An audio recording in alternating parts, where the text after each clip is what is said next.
পাঁচফোড়ন সম্বার দিয়েছি, ডালের বড়ি সম্বার দিয়েছি। এই যে নতুন শিম উঠেছে, বেগুন, কুমড়ো, ছোট ছোট শিম, ছোট কুমড়োগুলো, ছোটো কুমড়োগুলো, এটা দিয়ে এটা নিরামিষ রান্না করছি।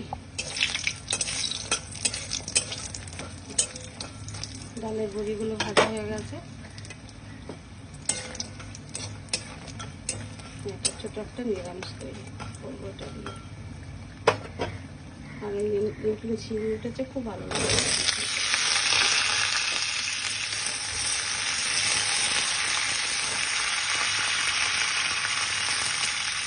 নৌকাতে দেবো আর একটু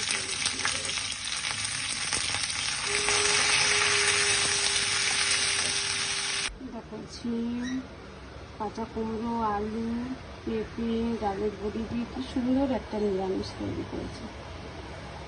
খেতে তো খুব ভালো লাগে। এরকম এখন নতুন নতুন শিম উঠেছে, খেতে তো খুব ভালো লাগবে।